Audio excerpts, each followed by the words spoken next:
Matt and Hugo seem to be embroiled in an intense discussion. Craig looks on, smiling politely. I walk over to say hello. Well, I don't think it's fair to try and compare two art movements like that. Periods in art only exist because they're a unique byproduct of the social and political climate of a time and place, and to try to take something like, say, the Rococo period and compare it to postmodernism in America, you're completely disregarding the context in which a work of art is created.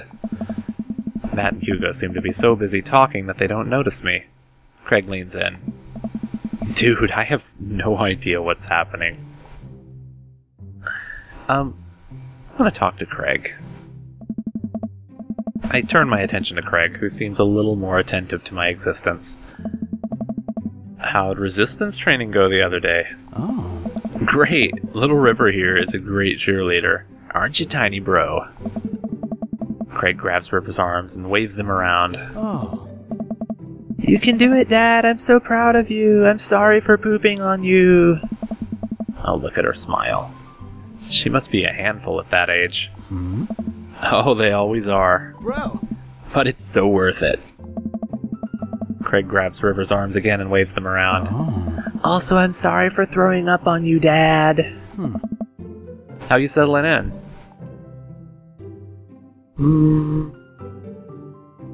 The new place is perfect.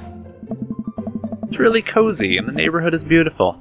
I'm so glad we moved here. Oh. And I'm even more glad that we're right next to my old best friend. Craig gives me a playful punch on the shoulder. Ow. Doesn't know his own strength. I remember that hurting less in the past. Sorry, I've been doing push-ups and stuff. Jeez, how are you liking the neighborhood? It's pretty nice. Everybody's been super friendly. Hey. Seems like your daughter's fitting in just fine. Craig, don't leave, Craig! Matt points across the yard to where Amanda, Daisy, and another young girl are playing. They're all sitting crisscross applesauce because I've been watching Kimmy Schmidt. They're all sitting cross-legged in the grass, picking weeds and weaving them into little flower crowns. It's pretty adorable. The girl I don't recognize jogs over to us. Hey. What is it, sweetheart? It's a flower crown. I thought you'd look cute in it. Hey. Well, there's only one way to find out. Matt takes the flower crown and places it on top of his head. Oh, they actually put it in, too. Am I cool now? The girl stares at him, thinking it over. She's gonna say no. Nope. But you're slightly less uncool than you were before you put it on. Oh.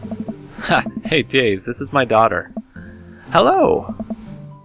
I'm Carmencita. Carmencita? Well, what a name. Amanda comes over with Daisy in tow. Dad, look, I'm making friends. Are you making friends? You better be making friends. Yeah, actually, Amanda, you remember the cool barista from the coffee shop and my old college friend? And, your teacher? Ah. Oh, hi, Mr. Vega. I didn't realize we were neighbors. Oh. Yup. You still gonna get me that overdue term paper? Dad. Great seeing you. Amanda She did finger gun too. Amanda finger guns her way out of the conversation like a champ. She learned the finger guns move from me. I'm very proud. Oh. She's definitely a charmer. Speaking of which, where did my son go? What? Well, it's very emotive. Did something happen to him? Hugo looks around the party. He must finally spot him because his eyes go wide. Sweet Manchego! Ernest! Ernest Hemingway Vega! Are you smoking? Oh. Ernest is holding a lit cigarette. Nope. I see Ernest across the way. He casually takes a long drag of his cigarette and then flicks it into a gutter. Oh. Unbelievable. Excuse me. Hugo marches over to Ernest, and I turn my attention to Matt and Craig. Kids, right? Hey. Man, I do not envy Hugo. The last barbecue we had, Ernest tried to shove a sparkler down Joseph's pants. Nearly burned down half the yard. And the barbecue we had before that, he actually burned down half the yard. And then it spread over to my lawn and burned down half of my yard, too. Hugo walks back over to us, practically dragging Ernest behind him. God, look at him. Look at his eyes. Jeez.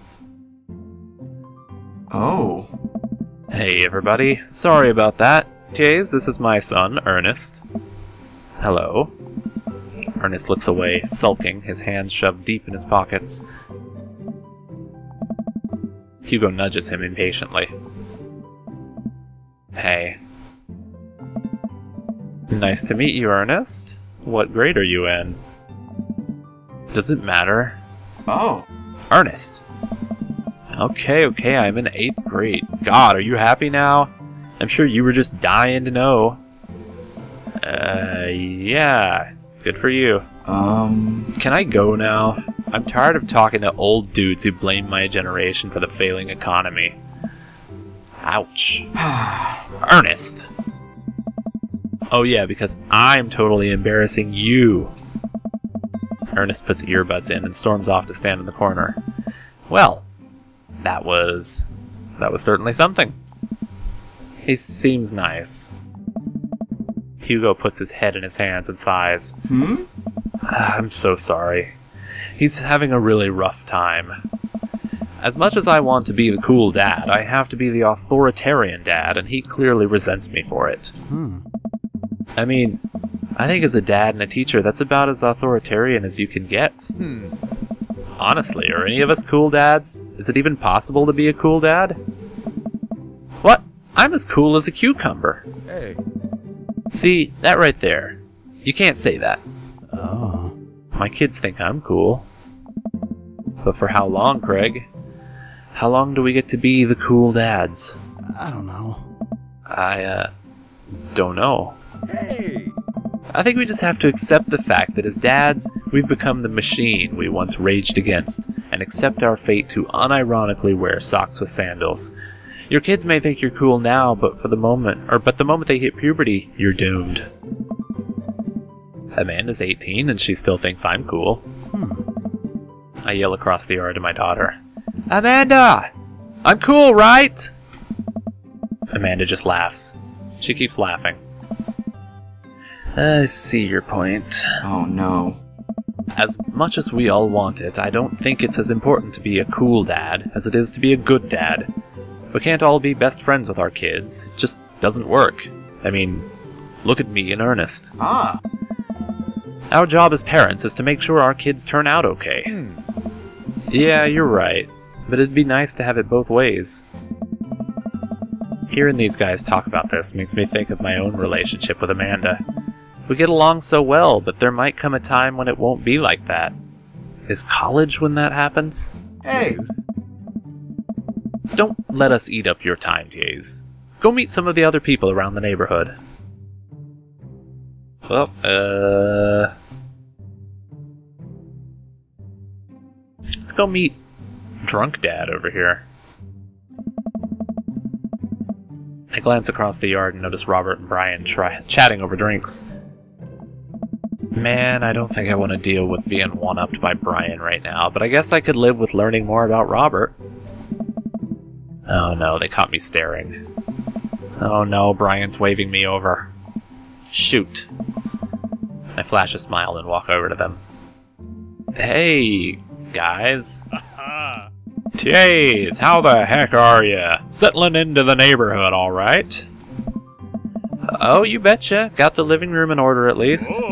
Oh, that's great to hear. I've been doing some living room work as well. Finally got the 50-inch in there. The game looks great in high def. Oh boy. Jays, have you met Robert yet? Yeah, we've met. Robert regards me over his whiskey. Good seeing you again.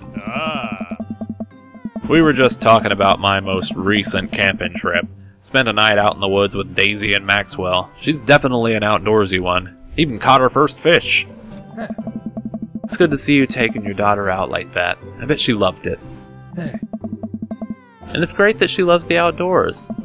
Mine loves being inside. Much like her father. Well... Brian raises an eyebrow at me. Or raises his eyebrows, both of them. being inside making art. She won a local competition for that art. Yep. Did I put it on too strongly? Robert stares at me blankly for a second. Oh. Anyway, Really? I haven't gone camping in years. The voice they gave him is a little bit breathy. Maybe I should be changing. Suddenly in this episode, I'm trying to do all these voices when I never did in the first couple episodes. I haven't gone camping in years, not since the last time. Same here. Well, things change once you have a kid. Wait, what happened the last time? Oh. Robert takes a long sip of whiskey. Well, old Johnny Boy and me were out in the back country. Johnny Boy's a strong kid. Met him in my army days. Comes from Kansas. They build him tougher out there.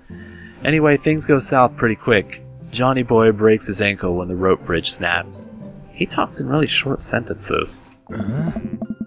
You could see the bone popping out through the skin. Johnny Boy's screaming now, crying for his mama, losing blood. We're 2 days out from the next living soul, and here I am with my dear friend bleeding out in front of me. I'm able to dress the wound, but now I got a fireman carry a 6 foot, 180-pound man over some of the toughest terrain I've ever been in. Well, I won't lie to you. There were moments during those 2 days when I thought about leaving old Johnny Boy. But you build a bond with your brothers in arms, and that bond never breaks. I got that boy back to civilization, but I lost some of me out there. I guess that's camping for you. Brian and I stare in disbelief. Robert takes a long sip of whiskey. Hey. I'm just kidding. My friend John and I went inner tubing down a river and he lost a flip-flop. Miss that kid. hey. Brian and I laugh nervously. Or am I kidding? Brian and I tense up again. Hey. I'm kidding. Hey. Whew. Amanda and Daisy barrel up to us laughing. Daisy is holding a paper plate in front of her like a steering wheel. We gotta get off this haunted truck. Oh no, the ghost locked the doors. Yes. Quick, hit the emergency escape button. But the trucks don't have emergency escape buttons. Ugh. Then hit the brake, I guess. And then we'll get out of the truck. Eh? The imaginary truck. Yeah. Anyway, we're safe from the ghosts, but how will we ever survive this Arctic tundra? Daisy, you might have to eat me. Are you prepared to do that? I'm prepared to do anything to survive. Huh. That's cold-blooded. I like that. Although I'm not sure I have the materials required to properly cook you. You know, that reminds me of the last time I went skiing. Robert! Wait a second. Are you guys playing Long Hole Ice Road Paranormal Ghost Truckers? See, I picked that up. That's why I was doing the voices there with the little bit of the accent. Yeah? Amanda and I love that show. It's the best, especially that episode where Callum hides Flint's keys and Flint retaliates by breaking an ancient cursed urn and sending the spirit after him. Yeah, it's such a quality reality television. I don't watch a whole lot of television, but I do enjoy that show. That and war documentaries. Yeah. Alright, Daisy, I found a couple of bugs. They're gonna make a great meal, lots of protein. Gonna keep us from starving out here in this harsh, icy wasteland. But there's a whole table of food right over the... Daisy, it's a game. We're playing pretend. It's what kids do. Live a little. Amanda gives Daisy a handful of gummy worms from the snack table. They eat them with mock disgust. Let's go find kindling for a fire. Okay. But not an actual fire. Because we're playing pretend? Yes. Now you're getting it. Daisy and Amanda run off. What a cute couple of kids. Man, I've never seen her get along with anyone so quickly. I guess Amanda just sort of has a way with kids. That's kind of amazing. Daisy doesn't get along well with kids her age. It's nice that he's not trying to one-up me this time. Maybe we can have a regular friendship after all. Really? She just kinda keeps to herself. Her teachers say she spends every recess in the library. I think the other kids are intimidated by her intelligence. Oh, there it comes, of course. Yeah, there it is. I wouldn't worry about it too much. Amanda was shy at Daisy's age, too. She used to have a habit of crawling under tables and crying every time we took her to a restaurant. She bit people, too. Ho ho ho! Kids, right? Gotta love them. You're required to by law. I hear that. Ah. Well, since they're getting along so well, maybe we should try to put together a little play date for them. They do seem to get along really well, but the thought of continually hearing about all of Brian's accomplishments is rough. Yeah, that'd be nice. Oh. Well, I don't want to take up too much of your time. Go and meet some of the other fellas. Well, I guess it's off to Joseph and Damien. I spot Joseph chatting with Damien by the grill. I wonder what they're talking about. I walk over to them. So I'm curious. Can you walk me through why you had your house painted black? Where do I even start? The house stays warmer in the winter.